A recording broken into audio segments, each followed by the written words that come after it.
All right. Hey, y'all. It's me, your favorite pimp, Ty.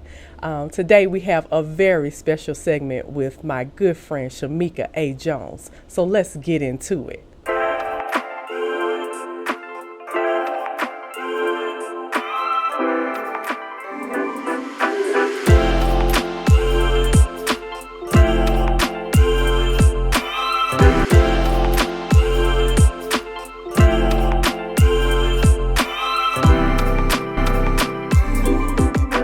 All right, Miss Shameka. Hi, Hey. Ty. Thank you for this opportunity. I'm excited to be able to share some gems with you all today. Yeah, we are excited to have you here because this took a labor of love to get this thing started. Yes. All right, so just to introduce you all to Miss Shameka, she is a business management consultant with over 19 years of experience in project management. So she's a certified pimp, right? She's in process optimization and leadership development. And she's also a Scrum Master. Yes. Yes, so you know that agile and keeping us lean. And learning how to pivot. Yes. She has led complex projects in both the private and the public sectors, driving profitability and surpassing goals. She's a serial entrepreneur. And if you notice that our background is a little bit different because we are at her new business venture, Champagne Problems, Yes. which is a unique bar offering curated libations and events in Morrow, Georgia. Alongside her business partner, she caters to the Clayton County Entertainment District. She's a big deal, y'all. She was inspired by her grandmother, which I think is so beautiful, and she helps to empower marginalized communities. She holds a bachelor's degree in telecommunications management, an MBA in project management, and then she has those certifications, PMI and the Scrum Alliance. She is also serves as the Southwest Atlanta District Chairman for the Boy Scouts of America and runs Absolute Beauty and Wellness, promoting personal and spiritual growth. So again, Miss Shameka, welcome. Thank you. I do want to make a correction. Okay. I'm the Southwest Atlanta District Chair for the Friends of Scouting campaign. Oh. I had previously been in that role as the chairwoman Okay. for the district. I served 4 years. Okay, awesome. Well, we appreciate all of your mentorship and helping to volunteer for our babies and get Yes. them out here and make them productive citizens of this world. Yes, they're going to be making decisions for us Yes, when no we're doubt. waiting to collect our check. That's right. I love it. Thank you for having us here. Yes. Your place is beautiful. Champagne Problems is beautiful. I love it. Thank you. My business partner, Tanil Love, and her eye for the decor. She would just come to me like, I want to do this, I want to do this. I'm like, I trust you because the decor is not my strong suit. Right. And so, yeah, I was very pleased with how her and Shalon Johnson came together to design everything, the color scheme and all. Yes, it's beautiful. We love it. And I can't wait to come back here and get to a party. Yes. All right. So, you know, this is all about lessons learned, right? It's lessons learned from a pimp, and you are a certified pimp. Yes. So, let's talk about the basic lessons that you have learned early in your career as a project manager. What things have stuck with you the most? Document. Oh, Document. CYA, cover your ass. Yes. From conversations, you have a conversation with the client, you have a conversation with the manager. I will go back and send an email per our conversation. Bullet points. If you find that I'm missing anything, please let me know. And if they don't say anything, I'm covered. Yes, receipts. Yes. You can pull out those receipts. Yes. I love it. And so when you are making that type of documentation, we can't just keep it on our local drive. Tell me how you save that documentation and pull it back up and archive it and things like that. Before we had Dropbox and Google Drive, we had thumb drives. Yes. And so, that's back in the day. For yeah, you so young folks. as a consultant, I would definitely make sure I would, have an archive folder that I would archive different emails, different documents, anything I needed that if something happened, the system dropped, or, the hard drive goes bad, I can put it on my thumb drive. Yeah, I love it. Yes, that's wonderful information. So, as a project manager, when you first started off your career, like what were the challenges that you faced, and then how did you navigate through them? One of the challenges I faced in my first role as a project analyst was learning not to take things personal, and that understanding there was a business and business decisions have to be made, and when they're made, it's about making sure that we meet the goals. It's about making sure we stay within budget and we're within time. Yeah.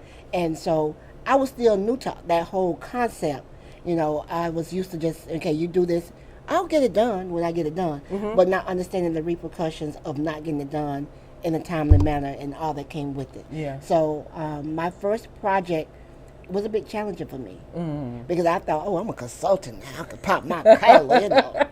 I'm with one of the top firms. Yeah. And got a little bit beside myself, but I had a great project manager that eventually became my mentor. Okay. And helped me in correcting my way of thinking about my vocation and what I was doing. And that also encouraged me to continue to pursue project management. Okay, I love it. So let's step back a few seconds. You talked about having like a thick skin.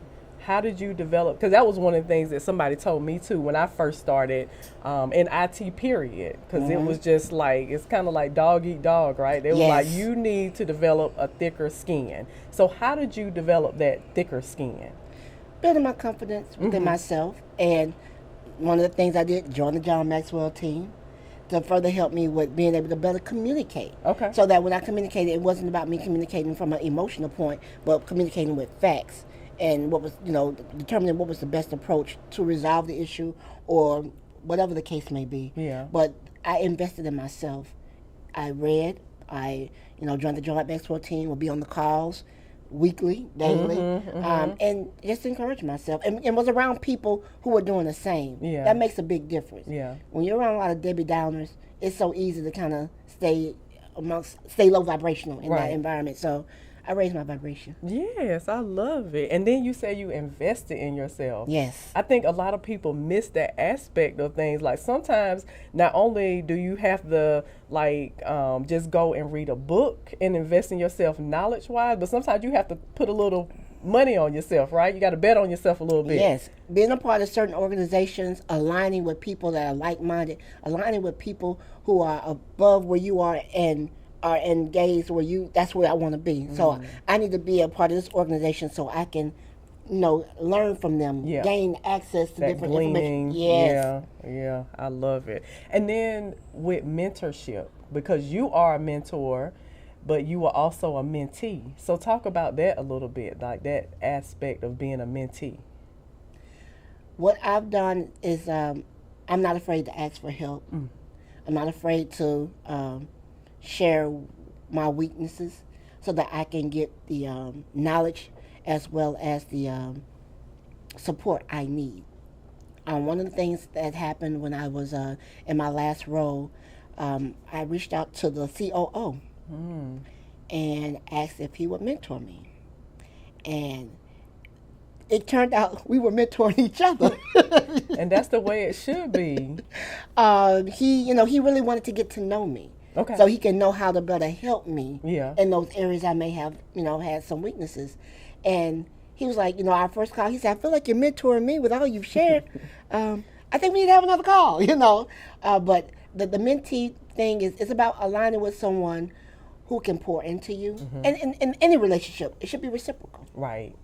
And I think a lot of people miss that because they want to pick out these mentors that they think will just give to them. But it's like, what can you give back? What kind of information can you give back? What kind of inspiration can you provide as well? So yes, it's a two-way street. Yeah, and I think with him, that was, I think, big, and that comes with me, raising my vibration and being in the state of mind that I'm in. I realized that's when it really clicked, like, it is reciprocal. It's not just, I meet with him and he tells me and pour into me. No, this is reciprocal. Yep. And that's how you cultivate a lasting relationship with anyone. Yeah. Any relationship. Yep. Yeah, you talked about relationship cultivation before we went live. So talk about that a little bit more and the importance of cultivating relationships, not only as a project manager, but like as an entrepreneur as well. Yes, relationships is what's going to help you gain access to resources, opportunities, and people that you would not have had access to.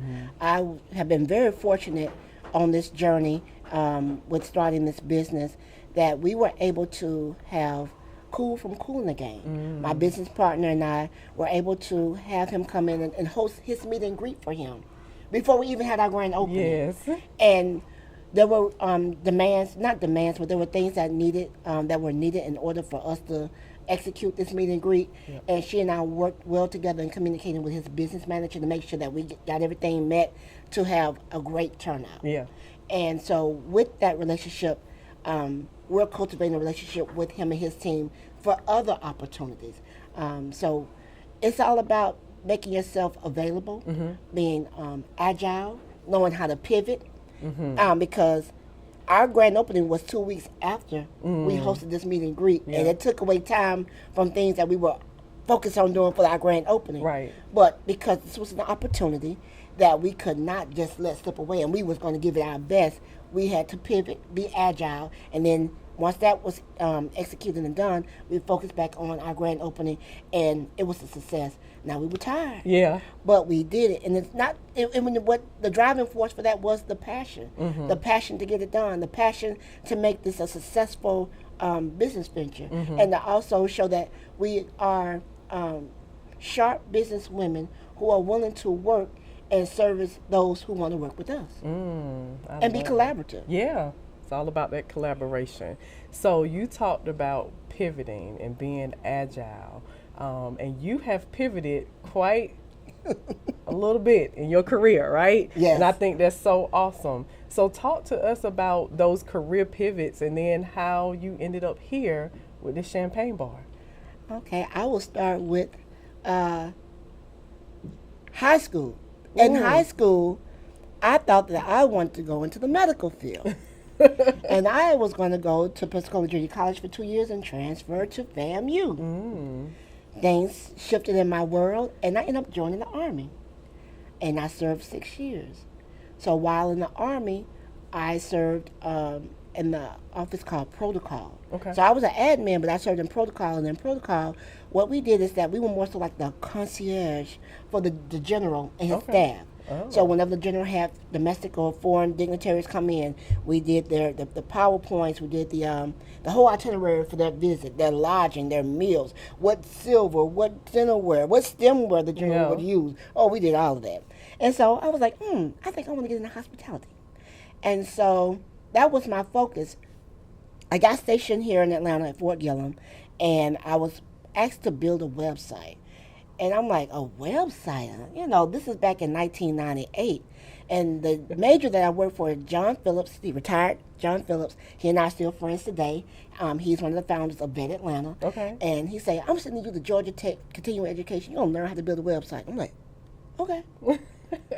I did. And I built the website, the first website for First U.S. Army at Fort Gillem headquarters. And so that was my taste of technology. And I ended up going and focusing on technology. So I shifted from hospitality to IT. And so once I got out, I worked for Sprint. And I worked in the telecom industry for 4 years with Sprint. And then I told you about I got laid off after 2 years. Did install the first bomb detecting devices at LAX and Chicago O'Hare with Siemens and TSA. And then got called back by Sprint, went back to Sprint. And while helping someone look for a job, I ended up finding a job with Bearing Point, and that's how I got into consulting. So in that world of consulting, you know, when the firms, it's somewhat like the Army. It's wherever the needs are, that's where you go. Okay. And so they would train you so that you can go to whatever project they needed you on. Okay. And that was a turning point for me because I'm like, I could do anything. Yeah. I don't have to just limit myself. And so with that, I had multiple roles within Bearing Point in consulting from the federal, state, local government, telecom industry, financial industry. I've serviced multiple clients. Wow. From Maine to California. Wow. And all in between. Yeah. Very grateful for those opportunities. Once Bearing Point went bankrupt, I went on to Deloitte, stayed there 5 years, and went on to Cognizant. But it was at that point at Cognizant where I felt like I was not being recognized for my efforts that I decided to start to become a contractor. Okay. And from there, I contracted with SunTrust Bank. And after that contract ended, that's where I kind of felt like, I don't know if I can do this. I don't know. I didn't feel confident about being able to build a consulting firm and just putting myself out there. So I started doubting myself. Doubt started to kick in. Okay. And also at that point, I was the caregiver for my father. And I had moved him from Florida here, so I was tending to him. And my dad told my sister-in-law something, and she told me, and it kind of just blew my mind. She said, Pops say, he don't know why you over there acting like that. You know you smart. He said, you can have your own business. Yeah. And for my dad, he didn't tell me, but he told her. Right. But the fact that he thought so much of me, I'm like, if my dad said I could do it, I could do it. Right. And so that's how I started Mainspring Business Group, and Okay. I put myself out there and got my first contract. Okay. I love it. I love And it. people don't realize it only takes just a word of encouragement, even though it was indirect. I don't think I know my father may have felt like, because he may have felt like he was a burden on me because I was caring for him. Yeah. So he never really said much about when I was be depressed or when I was going through those stages. But the fact that he told my sister-in-law, Yeah. and she came back and told me, I'm like, okay, he thinks that of me. I believe in myself. He believes in me. Let me do this. Yeah. And that's was encouraging. So what's a principle of pivoting, like as far as a word of advice? What do you give the audience about pivoting, like that principle behind the pivot? You have to see it. You have to have a vision. Without the vision, you can't go anywhere. People can speak a word to you, but if you don't have the vision, and I think once my sister-in-law told me what my father said, the vision became clear. It began to materialize, and I'm like, all right, I'm on it. Okay. It was always there, but doubt clouded it. Yeah. And I believe that having a clear vision, removing doubt, having confidence within yourself, knowing, especially if you know you have invested in yourself, you've invested in your skills, Right. you have studied, you have read, you have even practiced. Don't allow the vision to be clouded. Yeah. So now you have your PM experience and you have your vision. So how did you bring those two together to create Champagne Problems? Well, back about 13 years ago, my best friend and I had talked about starting a mobile bar business, mobile vending with the bar. And she was going to relocate here, and that was something we were going to do. But she had other obligations. She had to start taking care of her father. And so she didn't move, and I didn't further pursue it. But it was always there. Yeah. Because we had already talked about it. The vision was there. Yeah. I just stored it. So when Tennille brought this opportunity to me, Tennille had already done all the hard work. She had already did the business plan. She already had, the market strategy. She had everything. And after reading over, I'm like, oh, I can just yes, let's do this. Yeah. It was a no-brainer. And I applied my project management skills, agile skills, business acumen skills, soft skills, and we worked together to get this to where we are now. What I love about that is that both of us are kind of like, we have the same kind of mindset, but we complement each other. We don't step on each other trying to do the same thing. Okay. And so we recognize that. And so when there's tasks and things that need to be done, we both are not afraid to roll our sleeves up and get dirty, but we also make sure we don't step on each other. You got a resource for this, you know someone that can do this, Right. or I know someone, maybe we task this on. And that's the other thing I think that has been very enlightening with this journey, partnership. It's not just about what I can do, I. It's about partnership and allowing the partnership to evolve as we grow together on this journey. Okay. There are some times where I may do a little more than she does, or she do a little more than I do. Yeah. But we also make sure we come back, have our lesson learned conversation. There you right? go, yes. And talk about Lesson how we could have learned. done things differently. Yeah. And how we want to approach it going forward if we were to encounter something like this again, or Right. something like that. So partnership is another big thing. I absolutely love the partnership piece, but even more, I love the fact it sounds like you are applying those lessons learned like very quickly. Yes. Yeah. In order to build a franchise, we have to. Yeah. Because within that franchise, we want to be able to communicate to our franchisees these are some of the risks that you may encounter and how to mitigate those risks. So let's talk about risk management when it comes to having a business as an entrepreneur, right? But then you still have these project management skills. So how do you manage risk? How do you mitigate risk? Perform those risk contingency plans? How do you do all of that? One of the things, because Tanil and I, this is our first time really just establishing hospitality or bar and food and beverage business, is within the SOPs, making sure our SOPs stay up. Tell them what SOPs mean. Standard operating procedures. Okay. Making sure that we have an updated standard operating procedures for every area.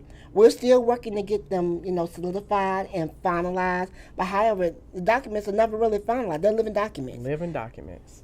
I know you in IT because that's an IT term. It's living. You never stop updating those SOPs. And then tell us how the SOPs help you all to run your business and make it seamless. Well, as we further develop the SOPs, we can bring in more bartenders to come in and work. They have their recipes. They know what the inventory should look like. They know how to maintain the inventory and how to report it back to us. Without that means I have to be in here every night, overseeing somebody, micromanaging, telling them what to do. Those standard operating procedures make it more so where you run more efficiently and effectively. There you go. I love it. Keep talking. Don't stop. And our next step is really honing in on our contingency plan. The contingency plan, if, say, for example, last week we had electricity go out. What's the contingency plan if we don't have electricity? We do have some backup, servers in here, backup electrical boxes, but what then? Do we just shut down? Those are the things that the bartenders need to know, because Tanil and I are not going to always be here. Right. I love it. So you have risk, you have your contingency plans, you've managed, you're working through developing those SOPs, those standard operating procedures. If you don't know what that is, y'all, look it up and find out how they can help your business or help you just as a project manager, right? Because they give a lot of structure to your business, to you as a and day-to-day operations. Yeah, day-to-day operations, and it makes that everything, like you said, run more effectively and efficiently. Yes. But talk to us about communication, because outside of the SOPs, while you're here with your team, how do you manage communication? We use applications as well as text. Or just pick up the phone and call. I'm not one big on texting. If I'm just going to send you a quick message, I'll do that. But I don't want to have a long, drawn-out conversation.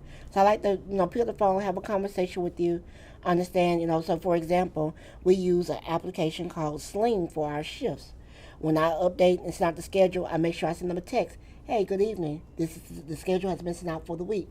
Please let me know if you have any concerns, and I can make any revisions if necessary. If no one responds, that means the schedule is good. Right. And we move forward. Okay. Have you had any challenges with communications? If so, how do you handle that? I just do follow up. I ask them prior to setting out the schedule, what's your availability for this week? Anything that we need to be made aware of. If no one responds, I go ahead and do the schedule.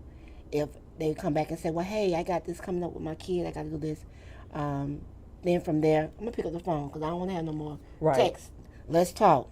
Right. What's the next course of action? If you can't, let's find someone that's work your schedule. Yeah. But I don't want to, I may start off with a text, but if it comes to that, let's pick up the phone and talk to one another. Yeah, I love it. And why do you choose that form of communication? Because if there's something wrong, I want to be able to hear in your voice, your tone, and if there's something that me and Tanil could do to help those that work for us, we want to know they're okay, they're in a good space. Yeah. Because they're bringing that energy here. We want them to be able to serve and be happy while they're serving our customers. Right. But if you're dealing with something, I need to know so that we can further help you if we can. Yeah.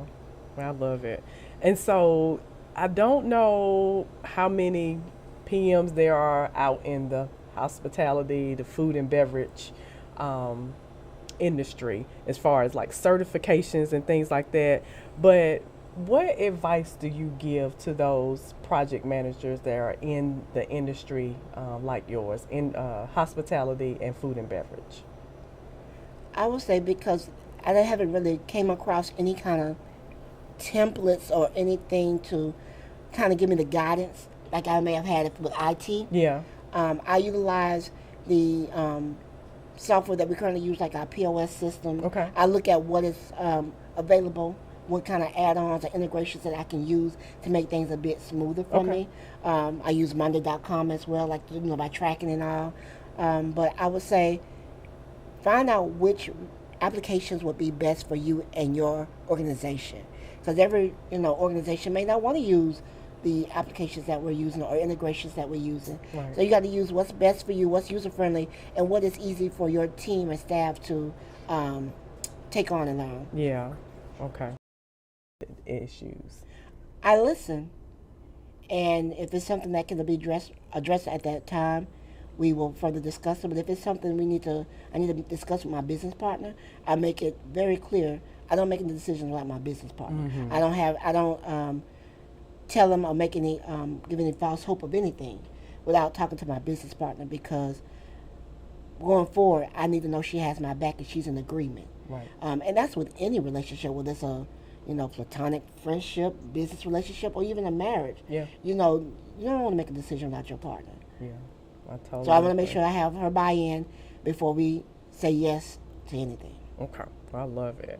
So let's talk, before we close out, Ms. Shameka, let's talk lessons learned for entrepreneurs or project managers that are looking to become like you, to take those different pivots and not to be afraid.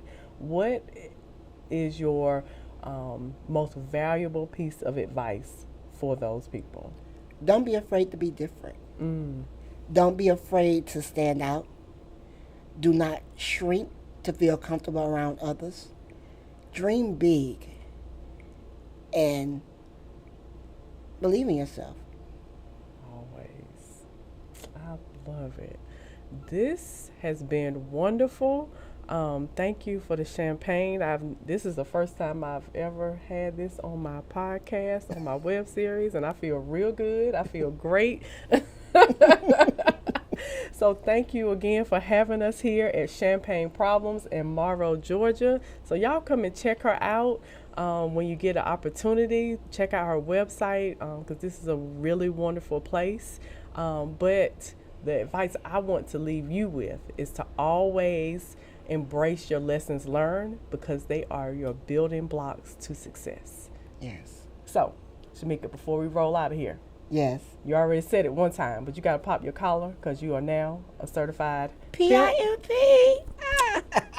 All right, y'all. Peace.